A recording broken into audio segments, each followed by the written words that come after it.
my name is Nur Sabrina. So today I want to talk about Padini Holdings Berhad and Parkson Holdings Berhad background and their SWOT analysis.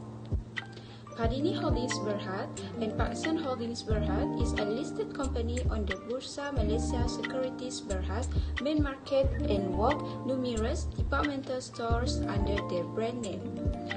Both is a retailer sector in the business. First, let me talk about Padini Holdings Berhad. Padini is a leading brand in Malaysia. There are a wide range in style and pricing of the brands that Padini carry on. Padini carries Seed, Vinci, Mickey House, P&Co, PDI, Padini Authentic, and more. Their product not just stylish yet also natural, which is suitable for all types of consumers. Padini having more than 330 retail outlets in Malaysia and around the world of Padini Holdings Berhad. A lot of retail outlets, Padini is making sure that are unbreakable for their competitor. Next is Parkson Holdings Berhad. Parkson Retail Group Limited is a department store operator. The company undertakes the operation and management of department stores under the Parkson brand in China. It offers a broad range of internationally renowned brands of fashion and lifestyle-related merchandise categorized into cosmetics and accessories, fashion and apparel, household and electrical goods, and groceries and perishables. Parkson Retail is a subsidiary of Parkson Holdings Berhad, an investment holding company based in Malaysia. The company, along with its subsidiaries, jointly control entities and associates, operates across major cities in China. Parkson Retail is headquartered in Beijing, China. So right now, I want to talk about SWOT analysis of Padini. The weakness of Padini Holdings Berhad is the profit is unstable. The consumers spending the budget on garments are depending on the season. In Malaysia, the profit will be at the highest peak where there is festival season like Chinese New Year or Hari Raya. Another weakness of Padini is there no online shopping website. For customer, they can just buy Padini's product in stores. Actually, Padini can using the power as a market leadership to expand their business. Padini can also open more branches to cover loss of potential online customer. Within these areas of business, potential customer is more interested in window shopping rather than online shopping. We think it is a good strategy for Padini to open more branches to attract their customer. That improvement also will bring threats to Padini Holdings Berhad. It will increase competition while they open more branches and expand their business. Competition is appear where there are numerous other brands which operate at the same location as Padini. Even though Padini have no celebrity endorsement, Padini still managed to be lead brand in Malaysia.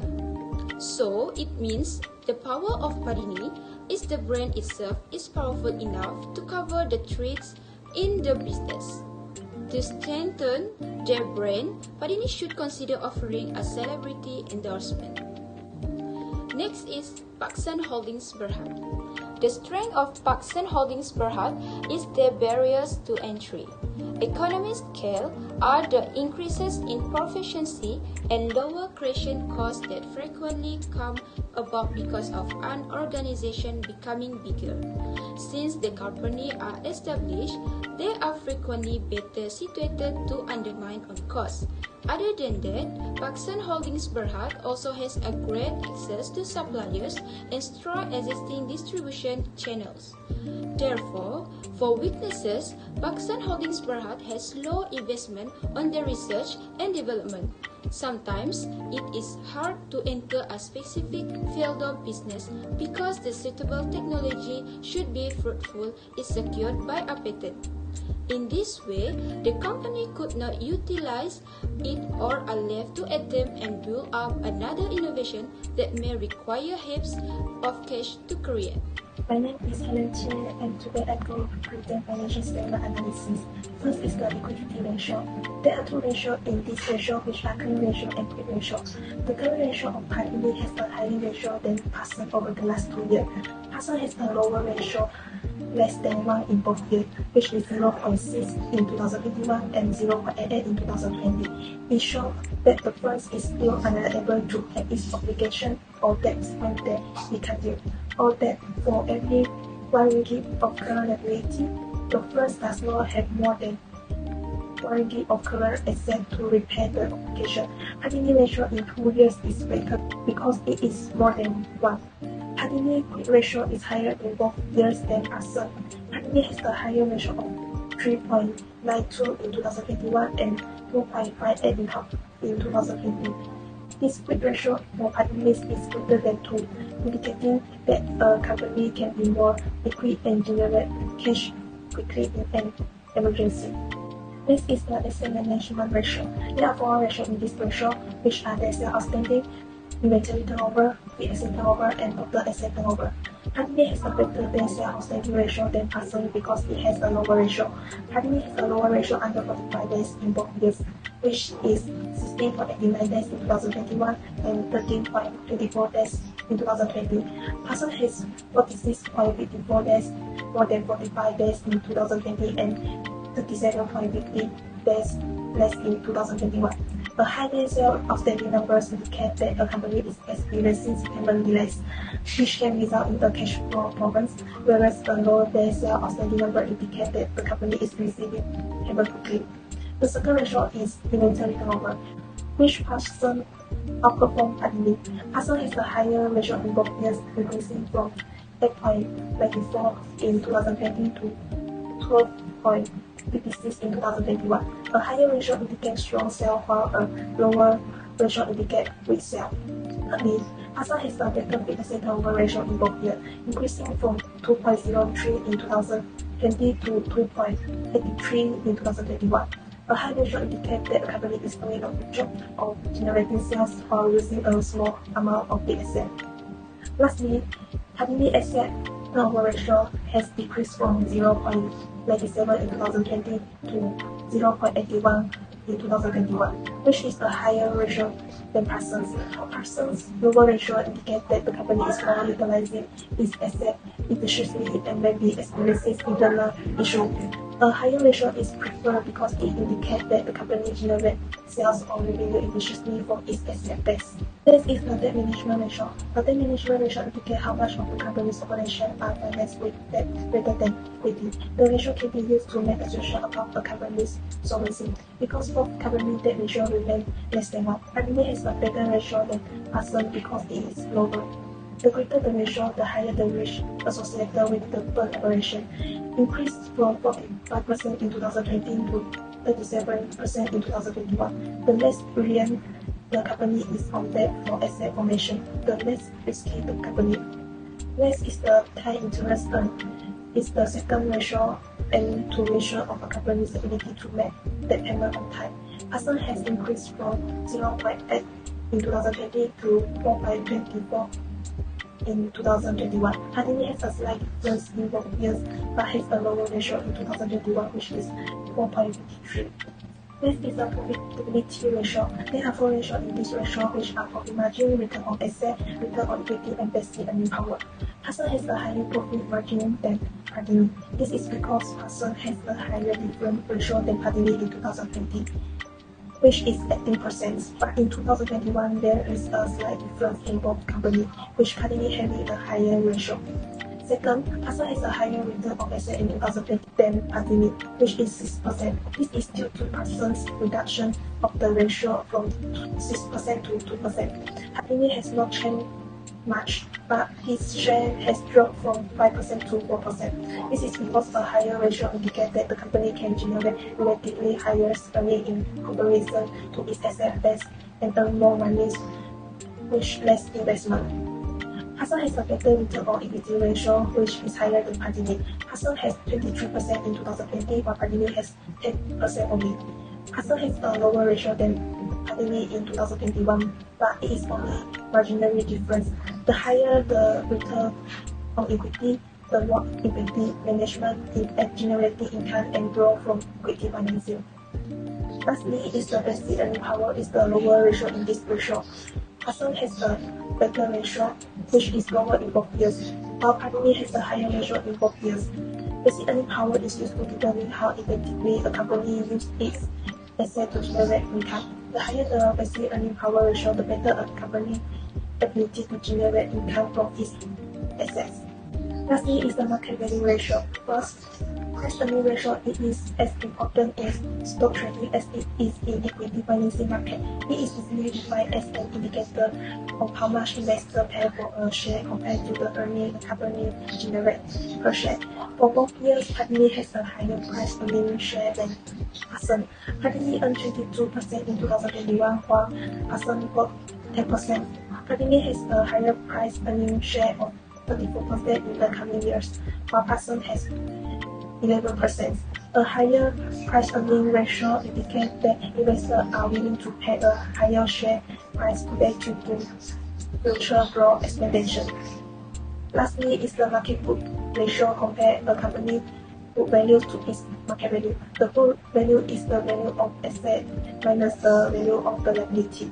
The market value of a company is the market price of one of its share multiplied by the number of shares outstanding. Parkson got below than 1, while for Padini is higher than 1 and more than 2. A high ratio is preferred by value managers who interpret it to mean that the company is a value stock that it is trading at a discount to its book value in the market. A book to market ratio less than 1 indicates that investors are willing to pay more than the company that assets are worth. The diagram shows the stock performance of Padini Holdings Berhad over a period of 5 years from 2018 to 2022. In 2018, the stock performance of Padini was the best stock index. However, after a few months, Padini's stock performance began to slowly improve. Later, in 2019, the stock performance declined, but not too much. This year, the stock performance was stable until December. Stock performance increased when the number of investors investing in the company is greater due to higher profits. However, in November 2018, performance again declined. Then in 2019, performance started to stabilize, but there were also fluctuations. Although sometimes the performance dips and rises in the ascent range, the performance during the year was not in good condition and showed a decline at the end of the year. It shows that these companies do not have enough profit, causing investors to avoid investing with them. It may affect the situation of all countries, especially in terms of economy, causing some business activities to stop and slow down, just like what Padini is facing. While in 2020, the performance is decreasing even though there is a slight improvement in the first month of 2020. The performance in March suddenly declined very badly. After a few months, the performance improved slightly, as the diagram shows the improvement. Starting in 2021, there was a slight decline after the increase at the end of 2019. In 2021, the performance was relatively stable as the stock price did not deteriorate and the economic situation began to improve despite the ups and downs. Finally, in 2022, have the same performance as in 2020. The stock performance looks stable until the end of the year and has a slight improvement compared to 2021. As we can see, starting in 2018, Parkson's stock performance is at its highest level compared to previous years. The company has a little increase and decrease in the price of income from the whole year because the purchase from customer is also balanced. However, in December 2018, the situation deteriorated significantly. Then at the beginning of 2019, the performance was better even in small quantities while the range was still decreasing. The yield continued to decline but sometimes increased slowly. The range of stock performance continued to decline in August 2019, declined again until the end of the year. It shows that the demand for Parkson product is decreasing as the year increases. Then in 2020, performance declined slowly. Meanwhile, in March onwards, the range decreased until September 2020. This lower performance was influenced by the country's unstable economic situation due to the COVID-19 pandemic. In mid-March 2020, the range is equal but there are ups and downs, sometimes due to economic conditions are changed. Next, in 2021, it shows that Parkson has improvement in their stock performance since it increased until this year. The number of investors increased and the country's economic conditions improved since 2021, resulting in balanced range from performance as it increased.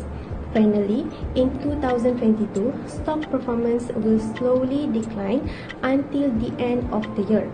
In August 2022, the performance of the stock has increased slightly and continued to decline. Between this company, Padini has a higher share price than Parkson. In conclusion, Padini Holdings Berhad is a retail company that sells clothing and fashion accessories. Was incorporated in 1979. At its core, Padini Holdings Berhad is an integrated business that manages its products, which are based on fashion apparel.